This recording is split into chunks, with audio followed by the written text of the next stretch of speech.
Well, seeing some snow on the radar, not necessarily on the ground, though. That is a very good observation there. We're not hearing many reports coming in, the snow actually hitting the ground, and the case is a lot of dry air in place, especially across the lower part of the atmosphere. So let's get you over to Live Pinpoint Doppler as we scan the skies this morning, and as Mitchell was saying, lots of blue showing up here on Pinpoint, but a lot of this not hitting the ground. So that is some good news, and as I was saying, some of that drier air at the lower part of the atmosphere here at the surface. So a lot of this is falling, but as it gets closer to the ground here, it begins to evaporate before it actually hits the ground. Now, we are going to see more rain and snow showers ramp up a little bit later on this morning. Eventual transition to a cold rain later on this afternoon. But we do have a winter weather advisory, one lone county over in Virginia. That is Wise County, and it kicks off this evening, will last through tonight and into early Friday morning, where these areas, especially these higher terrain areas, could pick up anywhere between 1 upwards to 2 inches of snowfall, especially across the border there. Temperatures here in eastern Kentucky, upper 20s and lower 30s, 28 degrees there in Wise. So it's a cold start for many here across the viewing area.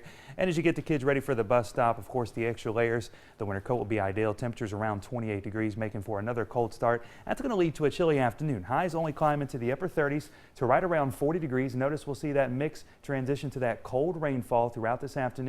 That will continue into the evening hours before we eventually fall to around the freezing mark. Now, as we head through the overnight hours and into early Friday morning, a few showers, possibly a few flurries early on. Otherwise, we're drying things out as we head into your Friday afternoon. A nice cold end to the work week here, but as we head into the weekend, Saturday will mark a kickstart to a really nice warm-up, especially as we head into early next week. Latest satellite and radar imagery as we loop over the past 6 hours, showing that cloud cover continuing to stream in from the west and southwest, along with some of this blue showing up here on radar. Some of the snow actually hitting the ground and accumulating well to our north, especially there in Illinois, Indiana, heading into Ohio.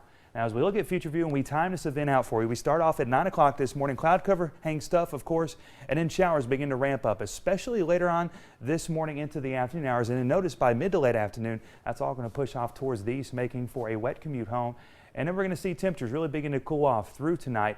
And notice across the higher terrain areas, even future view picking this up, especially across the border here over in Wise County, picking up on some of that blue. And that's why those folks are under that winter weather advisory, where we could pick up on some of those light snowfall accumulations. Now, this system will be a quick hitter. It's going to move through by mid-morning Friday. We're just dealing with cloud cover. Cloud cover sticks around throughout much of today, or much of Friday, I should say, and into Friday afternoon. And then things begin to clear out through Friday night. And a nice start to your weekend. Temperatures do rebound into the middle 50s, but a weak cold front going to swing through, mostly staying to our north, but a few showers will be possible as we head into Saturday afternoon and Saturday evening.